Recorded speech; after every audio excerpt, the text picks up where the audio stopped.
선생님들 안녕하세요. 안녕하세요. 네, 다음 주에 우리 교회에 뭐가 있죠? 네, 침례식이 있습니다. 그래서 오늘은 미리 침례에 관해서 교제를 하면 좋겠다는 생각이 들었습니다. 오늘은 성경이 말하는 침례라는 제목으로 성도님들과 말씀을 교제하도록 하겠습니다. 오늘 침례와 관련해서 5가지 소주제를 살펴볼 텐데요. 첫 번째, 침례를 왜 하는가? 두 번째, 누가 침례를 받아야 하는가? 세 번째, 침례에 대한 오해. 네 번째, 어떻게 침례를 행해야 하는가? 다섯 번째, 침례의 의미는 무엇인가? 이 5가지를 기억하시면 오늘 말씀이 끝납니다. 자, 첫 번째, 왜 침례를 행하는가를 먼저 살펴보겠습니다. 우리는 왜 침례를 행할까요? 네, 주님께서 우리에게 명령하신 것이기 때문에 그렇죠. 마태복음 28장 19절과 20절을 찾아보겠습니다. 마태복음 28장 19절 20절입니다. 신약성경 52쪽입니다.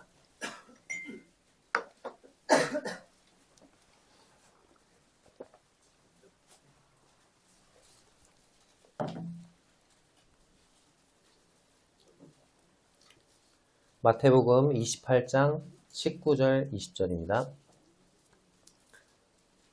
같이 한번 읽어보겠습니다. 시작. 그러므로 너희는 가서 모든 민족을 제자로 삼아 아버지와 아들과 성령의 이름으로 세례를 베풀고 내가 너희에게 분부한 모든 것을 가르쳐 지키게 하라. 볼지어다 내가 세상 끝날까지 너희와 항상 함께 있으리라 하시니라. 네, 이 말씀에서 주님은 우리에게 3가지 명령을 하시는데요. 가서 3가지를 하라고 말씀하세요. 첫 번째, 뭐 하라고 하십니까? 모든 민족을 제자로 삼아라. 두 번째는 제자가 된 사람에게 뭘 주라고요?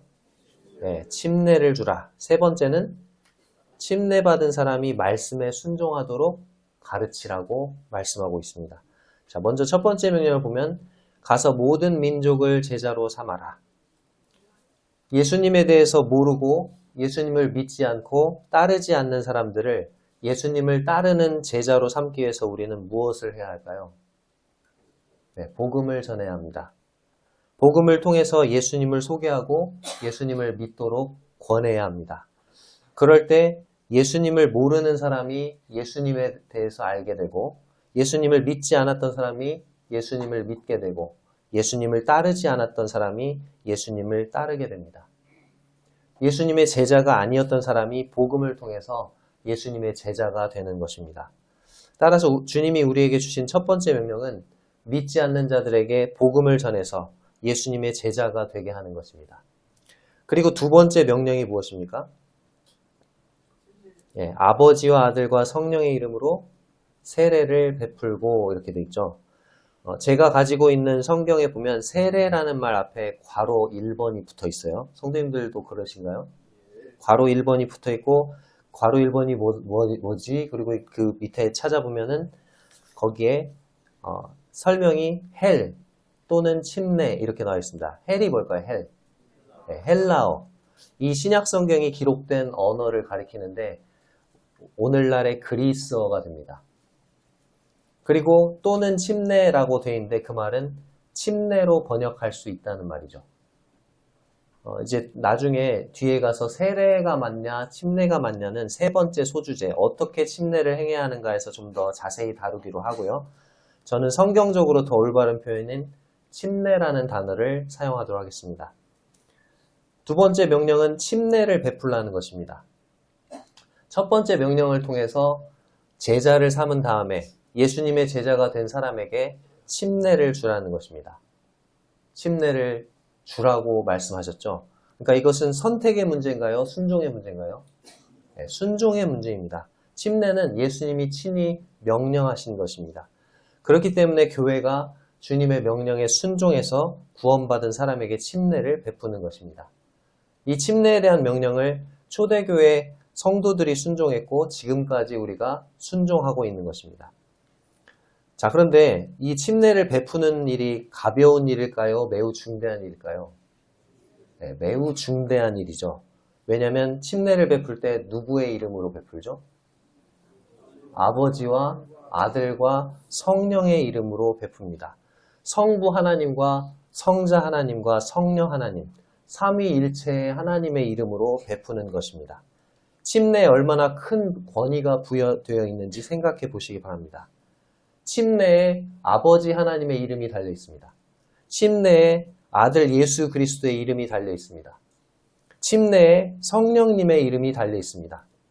우리가 침례식을 행할 때 멋있게 보이기 위해서 또는 성경에 나와 있으니까 그냥 그 표현을 사용해서 아버지와 아들과 성령의 이름으로 침례를 베풉니다. 이렇게 말하는 것이 아닙니다.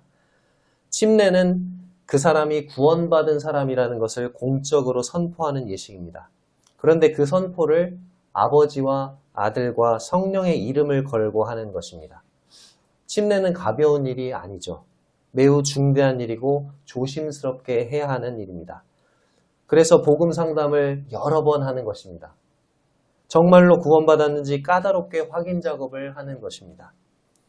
구원받지 못한 사람에게 침례를 잘못 주면 어떻게 될까요? 하나님의 이름이 욕을 먹을 수 있습니다. 뿐만 아니라 침례를 잘못 받은 사람은 자신이 구원받은 것으로 평생 착각하다가 나중에 죽어서 어디 가게 될까요? 네, 지옥에 가게 되는 것입니다. 그런 불행한 결과를 낳을 수 있습니다. 성도님들, 오늘 오후에 침례 상담이 있습니다. 기도해 주시기 바랍니다.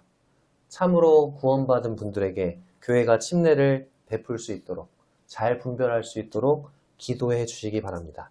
그래서 침례식이 교회 안에 기쁨이 되도록, 걱정거리가 되지 않도록 기도해 주시기 바랍니다. 자, 주님의 세 번째 명령이 무엇입니까? 20절에 나와 있죠. 내가 너희에게 분부한 모든 것을 가르쳐 지키게 하라. 침례를 받으면 끝나나요? 이제 침례 받으니까 됐어. 이제 끝이야. 아닙니다. 내가 너희에게 분부한 모든 것을 가르쳐 지키게 하라. 침례를 받은 사람이 말씀에 순종하도록 가르치라는 것입니다. 침례는 공적으로 내가 구원받은 사람이다. 이제 앞으로 평생 예수님의 말씀에 순종하는 삶을 살겠다고 약속하는 것입니다. 이제 그 약속대로 하나님의 말씀을 부지런히 배우고 배운 말씀대로 순종해야 하는 것입니다.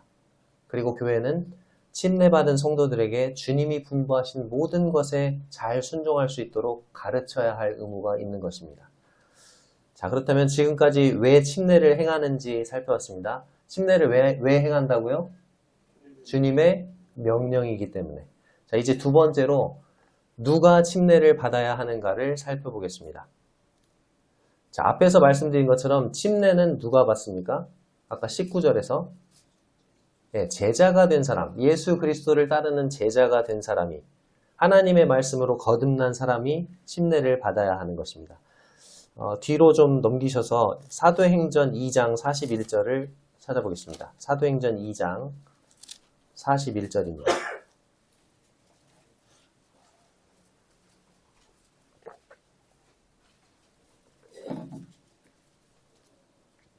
신약성경 190쪽입니다. 사도행전 2장 41절입니다.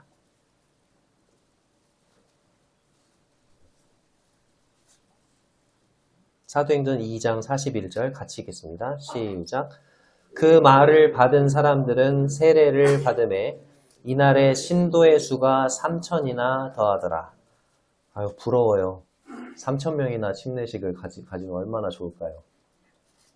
자, 여기 보니까 어떤 사람이 세례를 받았다고 되어 있습니까? 네, 그 말을 받은 사람들.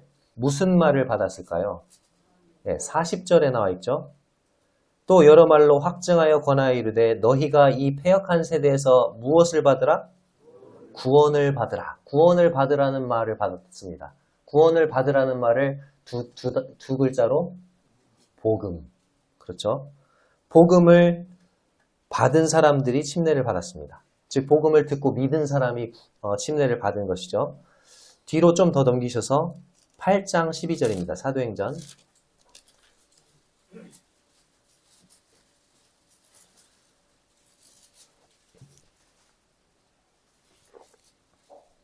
사도행전 8장 12절입니다. 신약성경 200쪽입니다. 8장 12절 같이 읽어볼게요. 시작. 빌립이 하나님 나라와 및 예수 그리스도의 이름에 관하여 전도함을 그들이 믿고 남녀가 다 세례를 받으니. 자, 어떤 사람들이 세례를 받았습니까? 네, 믿고 받았다고 되어 있죠. 전도자 빌립이 사마리아에서 복음을 전했었는데 이 사람들이 세례를 받기 전에 무엇을 했느냐? 빌립이 하나님 나라와 및 예수 그리스도의 이름에 관하여 뭐 하는 것을요? 전도함을, 네, 복음을 전하는 것을 그들이 뭐 하고요? 믿고 다 세례를 받았다. 이렇게 말씀하고 있습니다. 성경은 어디를 찾아봐도 믿고 세례를 받았다. 믿은 사람이 침례를 받았다고 말씀합니다. 뒤로 좀 내려가서 8장 35절입니다. 오늘 예배 시간에도 어떤 형제님께서 이 부분을 말씀하셨는데 사도행전 8장 35절에서 38절입니다. 제가 읽겠습니다. 빌립이 입을 열어 이 글에서 시작하여 예수를 가르쳐 복음을 전하니 길 가다가 물 있는 곳에 이르러 그 내시가 말하되 보라 물이 있으니 내가 세례를 받음에 무슨 거리낌이 있느냐. 자, 37절에 보니까 뭐라고 돼 있죠? 없음이라고 돼 있고 제가 가진 성경에는 괄호 5번이 나와 있어요. 그리고 그 괄호 5번을 밑으로 가서 쫙 찾아보니까 이렇게 나와 있습니다. 어떤 사본에 이렇게 돼 있고 빌립이 이르되 네가 마음을 온전히 하여 뭐 하면요? 믿으면 가하니라. 믿으면 침례 받을 수 있다. 그랬더니 대답하여 이르되 내가 예수 그리스도께서 하나님의 아들인 줄 뭐하노라? 믿노라가 있음. 그렇게 돼 있고 38절 이에 명하여 수레를 멈추고 빌립과 내시가 둘 다 물에 내려가 빌립이 세례를 베풀고 이렇게 나와 있습니다. 방금 읽은 구절을 보면 35절에서 빌립이 에디오피아 내시에게 예수를 가르쳐 무엇을 전했습니까? 복음을 전했습니다. 그리고 37절에서 에디오피아 내시가 내가 예수 그리스도께서 하나님의 아들인 줄 믿노라 라고 예수님을 믿는 믿음을 뭐 했어요? 시인했어요. 믿음을 시인했어요. 그리고 38절에 둘 다 물에 내려가서 빌립이 뭐 했습니까? 네, 세례를 베풀었습니다. 여기서도 복음을 듣고 믿었을 때 세례를 베풀고 있죠. 자, 사도행전 16장으로 가보겠습니다. 16장 뒤로 좀 넘기셔서 16장 14절 15절입니다.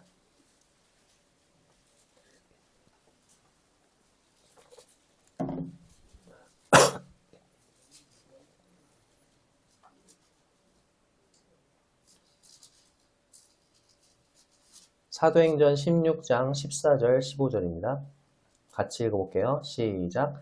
두아디라시에 있는 자색 옷감 장사로서 하나님을 섬기는 루디아라 하는 한 여자가 말을 듣고 있을 때 주께서 그 마음을 열어 바울의 말을 따르게 하신지라. 그와 그 집이 다 세례를 받고 우리에게 청하여 이르되 만일 나를 주 믿는 자로 알거든 내 집에 들어와 유하라 하고 강권하여 머물게 하니라. 네. 여기에 루디아라는 자매님이 구원받고 침례받는 모습이 나오는데 14절을 보면 먼저 어떤 일이 있어요?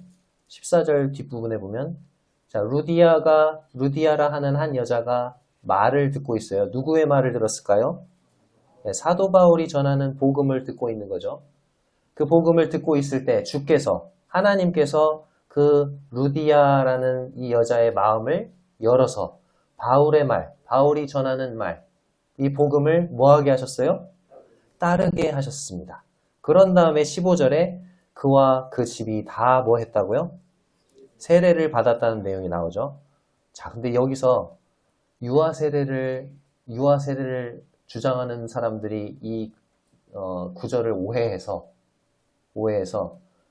어른이 믿으면 그 집의 아기들도 다 세례를 줄 수 있다. 이렇게 주장합니다. 자, 그러면 루디아 자매님만 예수님을 믿었는데 믿지 않는 그 집 사람들이 전부 다 강제로 개종하기 위해서 세례를 받았을까요? 성경의 다른 부분들하고 같이 비교를 해서 우리가 성경을 해석해야 되겠죠. 그래야 올바르게 해석할 수 있겠죠. 루디아 자매님만 예수님을 믿었는데 그 집 사람들이 전부 다 강제 개종 세례를 받지 않았을 것입니다. 여기에는 그런 내용이 생략되어 있지만 루디아 자매님이 먼저 복음을 듣고 믿었겠죠. 그래서 어떻게 해요? 자기 집으로 사도 바울을 초청해서 자기 집 사람들이 복음을 듣도록 했을 것입니다. 그리고 그 집 사람들도 예수님을 믿고 함께 세례를 받은 것이죠. 그렇죠? 자, 18장 8절로 가보겠습니다. 뒤로 넘기셔서 사도행전 18장 8절입니다. 18장 8절 같이 읽겠습니다. 시작. 또 회당장 그리스도가 온 집안과 더불어 주를 믿으며 수많은 고린도 사람도 듣고 믿어 세례를 받더라. 자, 8절 후반절에 보면은 세 가지 단계가 나오죠. 자, 먼저 뭘 했다고요? 듣고 복음을 들어야 하는 거죠. 그죠? 그 다음에 뭐 했어요? 믿어. 들은 복음을 믿어야 합니다. 그런 다음에 뭘 받습니까? 세례를 받더라. 믿은 사람에게 침례를 베푸는 거죠. 그런 점에서 유아 세례는 성경적이지 않습니다. 오늘날 여러 교파들에서 갓 태어난 아기들에게 유아 세례를 줍니다. 믿음과 상관없이 아기에게 세례를 베푸는 거죠. 이 사람들은 구약시대에 태어난 지 8일 만에 아기에게 뭘 행했었죠? 할례. 오늘날 포경수술이죠. 이 할례를 행했던 그 할례가 신약시대에는 유아 세례도 대체되었다. 그렇게 말을 합니다. 그런데 성경적인 근거가 없습니다. 아기에게 유아 세례를 베풀라는 구절은 어디에도 없습니다. 이들이 유일하게 제시하는 근거가 아까 봤던 루디아가 세례받을 때, 그리고 이제 앞으로 살펴볼 빌립보 간수가 세례받을 때 자기와 그 온 가족이 다 세례를 받았기 때문에 그 중에는 아기들도 있었을 것이다. 그렇게 말하는데 문맥을 살펴보면 세례를 받은 그 가족들도 모두 복음을 듣고 믿었던 가족이라는 것을 알 수 있습니다. 사도행전 16장 33절을 보겠습니다. 빌립보 간수의 그 사례를 살펴보겠습니다. 사도행전 16장 33절입니다.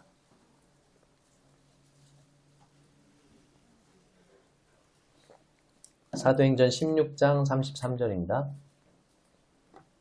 같이 읽어볼까요? 시작. 그 밤 그 시각에 간수가 그들을 데려다가 그 맞은 자리를 씻어주고 자기와 그 온 가족이 다 세례를 받은 후 이렇게 돼 있죠. 여기 보니까 간수와 그 온 가족이 뭘 받았다고요? 세례를 받았다고 해요. 이 구절만 가지고 아기들에게 세례를 베풀어야 된다 이렇게 해석하면 안 되죠. 그 앞구절을 봐야죠. 앞구절을 보면 32절에 31절부터 간수가 30절에서 내가 어떻게 하여 구원을 받으리까 하니까 31절에 이르되 주 예수를 믿으라 그리하면 너와 내 집이 구원을 받으리라 하고 32절 주의 말씀을 그 사람과 그 사람이 누구죠? 빌립보 간수와 그 집에 있는 모든 사람에게 뭐 했어요? 전했어요. 그러니까 간수만 복음을 들은 게 아니고 간수와 그 모든 집 사람들이 복음을 들은 것입니다. 그리고 믿었겠죠. 그런 다음에 그와 온 가족이 세례를 받은 것이죠. 그렇기 때문에 이 구절을 가지고 유아 세례를 주장하는 것은 잘못된 거예요? 잘된 거예요? 잘못된 것입니다. 자, 누가 침례를 받아야 합니까? 복음을 듣고 믿은 사람이 침례를 받아야 합니다. 자, 이제 세 번째 소주제. 침례에 대한 오해입니다. 침례에 대한 몇 가지 오해들에 대해서 말씀드리겠습니다. 주님께서 우리에게 친히 분부하셨기 때문에 침례는 매우 중요한 예식입니다. 그런데 침례가 구원의 필수적인 요소일까요? 침례를 받아야 구원을 받습니까? 아닙니다. 침례를 받는다고 죄가 씻겨지거나 구원받는 것이 아닙니다. 이미 구원받은 사람이 침례를 받는 것입니다. 구원받기 위해서 침례를 받는 것이 아닙니다. 요한복음 3장 5절을 찾아보겠습니다. 앞으로 가셔서 요한복음 3장 5절입니다.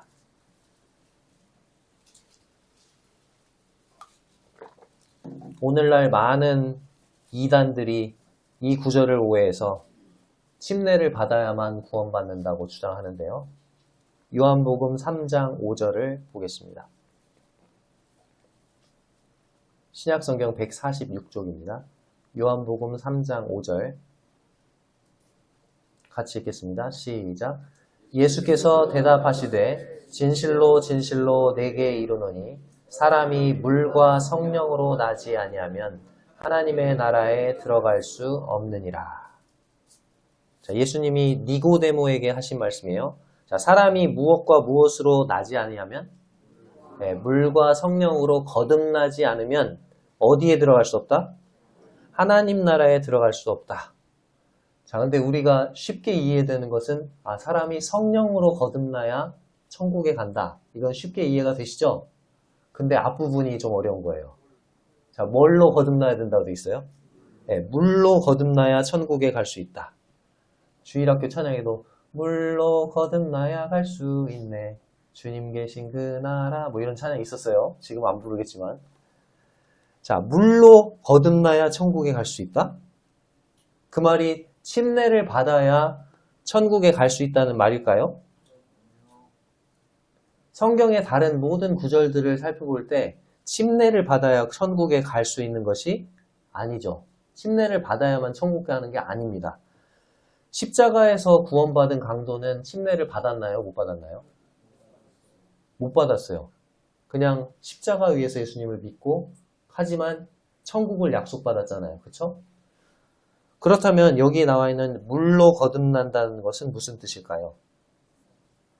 물로 거듭난다. 제가 지금 이렇게 홀짝홀짝 마시고 있는 이 물로 거듭난다는 말일까요?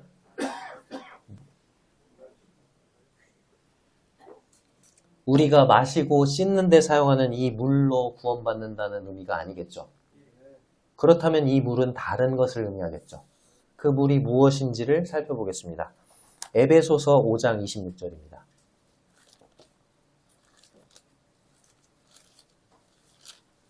에베소서 5장 26절입니다.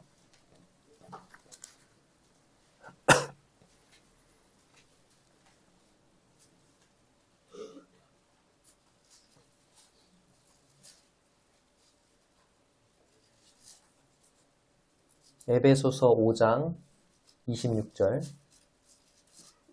25절에서 27절까지를 읽어보겠습니다. 신약성경 316쪽입니다. 에베소서 5장 25절에서 27절을 읽어볼게요. 시작. 남편들아 아내 사랑하기를 그리스도께서 교회를 사랑하시고 그 교회를 위하여 자신을 주심같이 하라. 이는 곧 물로 씻어 말씀으로 깨끗하게 하사 거룩하게 하시고 자기 앞에 영광스러운 교회로 세우사 티나 주름이 잡힌 것이나 이런 것들이 없이 거룩하고 흠이 없게 하려 하심이라. 여기 보니까 26절에 보니까 예수님께서 교회를 깨끗하게 하셨대요. 자, 우리는 우리 몸을 씻을 때 뭘 사용하죠? 물을 사용합니다. 그렇다면 우리의 영혼을 깨끗하게 씻는 데는 무엇이 사용될까요? 여기 보니까 물로 씻어 무엇으로 깨끗하게 하신다고요? 말씀으로. 즉 물로 거듭난다는 것은 하나님의 말씀으로 거듭나는 것을 의미합니다. 그래서 베드로전서 1장 23절에서는 너희가 거듭난 것은 썩어질 씨로 된 것이 아니요 썩지 아니할 씨로 된 것이니 살아있고 항상 있는 하나님의 말씀으로 되었느니라고 말씀하는 것입니다. 그래서 침례는 결코 구원의 조건이 아닙니다. 침례는 단지 구원받았다는 표시이고 구원받은 성도의 선한 양심이 하나님의 말씀에 순종함으로써 반응하는 것입니다. 베드로전서 3장 21절을 찾아보겠습니다. 뒤로 넘기셔서 베드로전서, 히브리, 야고보, 베드로전서죠. 베드로전서 3장 21절입니다. 신약성경 381쪽입니다.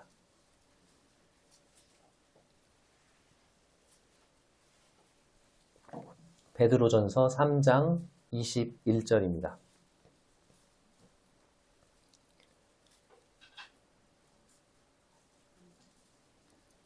같이 읽겠습니다. 시작. 물은 예수 그리스도께서 부활하심으로 말미암아 이제 너희를 구원하는 표니 곧 세례라. 이는 육체의 더러운 것을 제하여 버림이 아니요 하나님을 향한 선한 양심의 간군이라. 자, 물은 곧 뭐라고 되어 있습니까? 예수 그리스도의 부활하심으로 말미암아 이제 너희를 구원하는 뭐다? 표니 곧 세례라. 여기에서 이 물이 세례를 나타낸다고 나와 있는데 이 세례는 너희를 구원하는 표다. 너희가 구원받았다는 표시다 라는 말입니다. 침례는 우리가 구원받았다는 표시일 뿐입니다. 그래서 뒤에 보면은 이 세례가 육체의 더러운 것을 제하여 버림이요라고 되어 있어요. 버림이 아니요라고 되어 있어요. 아니요라고 되어 있죠. 육체의 더러운 것, 즉 죄를 깨끗이 할 수 있는 것이 아니다. 침례로. 오직 뭐예요? 하나님을 향한 선한 양심의 간구. 다른 번역 성경에는 반응으로 되어 있어요. 선한 양심을 가진 사람이라면 하나님의 사랑과 은혜를 믿은 사람이라면 그 예수님이 명령하신 그 침례에 순종할 것이다. 순종함으로 반응할 것이다. 라는 의미입니다. 자, 침례에 대한 오해 살펴봤습니다. 침례를 받아야 구원받습니까? 아니요. 구원받은 사람이 침례를 받는 것입니다. 침례는 구원과 상관이 없는 것입니다. 자, 네 번째 소주제입니다. 어떻게 침례를 행해야 하는가? 아까 세례라는 말과 침례라는 말이 나왔었는데 세례는 씻을 세자를 쓰고요. 침례는 잠글 침자를 씁니다. 세례는 보통 물을 바르거나 물을 이렇게 좀 묻혀가지고 뿌리는 식으로 하죠. 침례는 어떻게 합니까? 네, 온몸을 물 속에 잠그는 식으로 합니다. 자, 그렇다면 세례와 침례 중에서 어떤 것이 성경적일까요? 네, 우리는 답을 알고 있죠. 세 가지 면에서 침례가 맞습니다. 첫 번째 원어상, 두 번째 실행상, 세 번째 의미상 침례가 맞습니다. 먼저 첫 번째 원어상. 우리말 성경에 세례라고 번역되어 있는 이 단어는 헬라어로 밥티조라고 합니다. 이 밥티조를 그대로 음역해서 영어 성경에서 뎁타이즈라고 하는데 이 밥티조라는 단어의 의미는 담그다, 물들이다 라는 의미입니다. 헬라인들은 옷을 염색물에다가 담가서 물을 들이거나 또는 그릇을 물통에 집어넣어서 물을 길어 올릴 때 이 단어를 사용했습니다. 자, 옷감을 염색을 하려면 옷감을 어떻게 해야 돼요? 물속에? 네, 좋아요. 그런 단어. 그죠? 푹 담가야 됩니다. 네, 그냥 살짝 담갔다 빼면 안 돼요. 푹 담가야 됩니다. 푹 담가야 되고 물을 길어 올리려면 그릇을 가지고 물을 길어 올리면 그릇을 어떻게 해야 됩니까? 네, 그렇지, 그죠? 푹 담가야 됩니다. 푹 담궈서 길어 올리는 것이죠. 그래서 이 단어가 내포하고 있는 기본적인 의미는 물속에 완전히 잠기는 것입니다. 자, 두 번째, 실행상. 성경에 나오는 어디를 찾아봐도 물을 뿌리는 식으로 세례를 준 적이 없습니다. 요한복음 3장 23절에 보면 이런 말씀이 있어요. 요한도, 세례 요한이죠. 요한도 살렘 가까운 에논에서 세례를 베푸니 거기 물이 많음이라. 그러므로 사람들이 와서 세례를 받더라. 자, 요한이 에논이라는 곳에서 세례를 베푼 이유가 거기에 뭐가 많았다고요? 네, 물이 많기 때문에 거기서 했다는 거죠. 만약에 물을 이렇게 뿌려서 하는 거라면 물이 많은데 굳이 갈 필요가 있어요, 없어요? 마실 물만 좀 떠가지고 이렇게 뿌리면 되잖아요. 그렇죠? 마태복음 3장 13절에서는 이렇게 나와 있습니다. 이때 예수께서 갈릴리로부터 요단 강에 이르러 요한에게 세례를 받으려 하시니. 자, 예수님이 어디서 세례를 받으셨다고요? 요단 강. 지금 우리는 요즘은 침례탕을 만들어서 이렇게 아주 손쉽게 바로 하지만 제가 침례식을 할 때만 해도 저기 용담까지, 그때는 차도 없었어요. 성도님들이 다 걸어갑니다. 거기까지. 다들 막 그때는 당연한 거였어요. 다 걸어서 그 몇 킬로를 거의 1시간 걸려서 걸어갑니다. 그리고 겨울에 또 침례 받고 싶으신 분이 계시면 얼음을 깨고 예, 냉수마찰 하는 느낌으로 예, 침례를 주기도 했습니다. 왜 강까지 갔을까요? 예, 물속에 잠겨야 하기 때문에 그랬다는 것입니다. 아까 사도행전 8장에 봤었던 에디오피아 내시도 둘 다 물에 내려가 라고 되어 있죠. 둘 다 물에 내려가 빌립이 세례를 베풀었다고 되어 있어요. 성경의 기록들을 어디를 다 살펴봐도 물에 들어가서 침례를 받았습니다. 초대교회 성도들도 뭘 행했을까요? 침례를 했을까요? 세례를 했을까요? 침례를 행했습니다. 그래서 초대교회 유적들을 쭉 발굴된 것을 보면 그 교회마다 항상 침례탕이 있습니다. 자, 그러면 세례라는 말은 갑자기 어디서 튀어나왔을까요?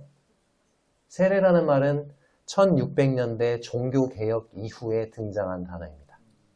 그런 방식도 1600년 종교개혁 이후에 등장한 것입니다. 종교개혁이 잘한 것이 있죠. 오직 믿음으로 구원받는 그 칭의, 오직 믿음으로 이것을 회복한 것은 정말 잘한 것입니다. 그런데 잘하고 있었던 것을 버리면 안 되죠. 잘하고 있었던 자매님들이 머리에 너울을 쓰는 것이라든지 침례를 행한다는 것이라든지 이런 것들은 버리면 안 되는데 그것까지 버려버렸어요. 그게 종교개혁의 아쉬운 점입니다. 그 다음 세 번째, 의미상 침례가 맞습니다. 침례식은 장례식과도 같습니다. 자, 저를 따라해 주시죠. 침례는 장례식과 같다. 네, 죽은 사람을 땅속에 장사하듯 죄에 대해서 죽은 우리 자신을 물속에 수장시키는 것입니다. 성도님들, 죽은 사람을 땅에 묻을 때 죽은 사람 땅 이렇게 눕혀놓고 흙을 거기다 이렇게 이렇게 셰프들이 하듯이 이렇게 뿌리고 그냥 가시나요? 그렇게 하나요? 어떻게 하죠? 시체의 모습이 전혀 보이지 않도록 어떻게 합니까? 네, 완전히 덮어버리죠. 네. 침례도 마찬가지입니다. 침례는 장례식과 같기 때문에 물속에 완전히 잠기는 것이 맞습니다. 자, 이제 마지막으로 침례의 의미를 살펴보겠습니다. 앞에서 잠깐 침례의 의미를 살펴봤는데 좀 더 자세히 알아보겠습니다. 침례는 두 가지에 비유될 수 있는데요. 자, 첫 번째, 장례식과 같습니다. 두 번째는 결혼식과 같습니다. 장례식과 같다. 그 부분을 좀 살펴보겠습니다. 로마서 6장 2절에서 4절입니다. 로마서 6장 2절에서 4절입니다.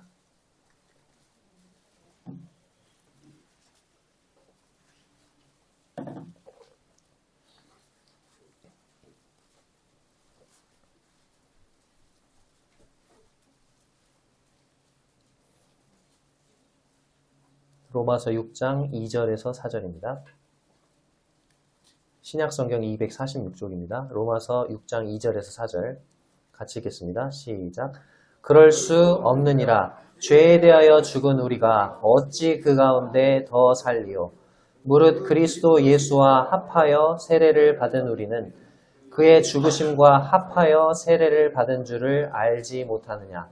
그러므로 우리가 그의 죽으심과 합하여 세례를 받음으로 그와 함께 장사되었나니 이는 아버지의 영광으로 말미암아 그리스도를 죽은 자 가운데서 살리심과 같이 우리로 또한 새 생명 가운데서 행하게 하려 함이라. 네. 2절에 보면은 죄에 대하여 어떻게 됐다고요? 2절에 뭐라고 되어 있습니까? 죄에 대하여 어떻게 됐다고요? 네, 죽은 우리가 이렇게 되어 있죠. 우리가 죄에 대해서 어떻게 됐다? 죽었다고 성경은 선언하고 있습니다. 성도님들, 죄에 대해서 언제 죽으셨습니까? 그렇죠. 예수님을 믿을 때. 예수님에 대해 모를 때는 우리는 죄에 대해 살아 있었습니다. 반대로 하나님께 대하여는 죽어 있었습니다. 예수님의 십자가의 죽으심과 부활이 나와는 아무런 상관이 없었습니다. 그런데 예수님의 죽으심과 부활이 나와 상관이 있게 된 날이 있죠. 언제입니까? 우리가 복음을 듣고 예수님을 믿은 그날입니다. 바로 그날 예수님의 죽으심이 바로 나의 죽음이 되고 예수님의 부활이 바로 나의 부활이 된 것입니다. 3절과 4절에 보면 계속해서 반복되는 단어가 있는데 합하여라는 말입니다. 합하여라는 말이 뭘까요? 합친다. 합하여 뭐죠? 연합된다는 거죠. 하나가 된다는 겁니다. 3절과 4절에 보면 우리가 예수님과 연합되었다라는 것을 계속 강조하죠. 우리가 예수님과 연합되었다. 그것을 가장 잘 보여주는 예식이 뭘까요? 그게 바로 침례식입니다. 침례는 우리가 예수님의 죽음과 장사되심과 부활하심에 연합되었다는 것을 너무나도 잘 보여주는 예식입니다. 내가 예수님과 함께 죽었기 때문에 물속에 잠김으로써 장사되는 것입니다. 그리고 물속에 잠겼다가 다시 일으킴으로써 예수님과 함께 새 생명으로 부활했음을 보여주는 것입니다. 자, 그렇다면 믿는 사람이 언제 예수님의 죽음과 장사됨과 부활에 연합되죠? 믿을 때입니까? 침례받을 때입니까? 네, 믿을 때입니다. 믿을 때 이미 연합된 거예요. 침례는 나에게 이루어진 그 예수님과의 연합을 보여줄 따름입니다. 이해되셨죠? 침례는 장례식과 같습니다. 침례를 통해서 우리는 우리 자신이 죄에 대하여는 죽은 자요 하나님께 대하여는 산 자가 되었음을 선포합니다. 침례를 통해서 우리는 육체와 함께 그 정욕과 탐심을 십자가에 못 박은 그리스도 예수의 사람이 되었음을 선포하는 것입니다. 또한 그리스도로 말미암아 세상이 나를 대하여 십자가에 못 박히고 내가 또한 세상을 대하여 십자가에 못 박혔음을 선포하는 것입니다. 그리고 이제 내가 사는 것이 아니라 오직 내 안에 그리스도께서 사시는 것을 고백하는 것입니다. 자, 두 번째로 침례는 결혼식과도 같습니다. 앞으로도 이제 우리 교회에 결혼식이 많이 있는데요. 결혼식을 왜 하죠? 그냥 혼인신고하고 살면 되는 거 아닌가요? 왜 결혼식을 합니까? 네, 수많은 하객들 가운데서 서로가 부부가 되었음을, 서로의 사랑과 헌신을 다짐하고 서로가 부부가 되었음을 온 많은 사람들 앞에서 공표하는 것이죠. 결혼식을 통해서 많은 사람들 앞에서 신랑과 신부가 서로에 대한 사랑과 헌신을 다짐하듯이 침례식을 통해서 우리는 하나님과 사람 앞에서 그리고 천사들과 사탄 앞에서 예수 그리스도에 대한 사랑과 헌신을 다짐하는 것입니다. 결혼식을 통해서 신랑과 신부가 이제 서로에게 속한 사람이 되었음을 만인 앞에서 선포하듯 침례식을 통해서 우리가 그리스도께 속한 사람이 되었다는 것을 만인 앞에 선포하는 것입니다. 이제 다음 주에 침례를 받게 되실 성도님들께서는 이것을 기억하시면서 침례를 받으실 때 마음속으로 주님께 사랑과 헌신을 다짐하시기 바랍니다. 그리고 이미 침례를 받으신 우리 성도님들께서는 자신이 침례를 받았을 때 주님께 다짐했던 그 사랑과 헌신을 다시금 기억하시고 되새기는 그런 시간이 되시기를 바랍니다. 남원 서문교회가 계속해서 성경이 말씀하고 있는 침례를 실행하는 교회가 되기를 바라고 또 우리 성도님들이 침례의 의미를 알고 그 의미를 삶 가운데 실천하시는 그런 성도님들이 되시기를 바랍니다. 이상으로 말씀을 마치겠습니다. 감사합니다.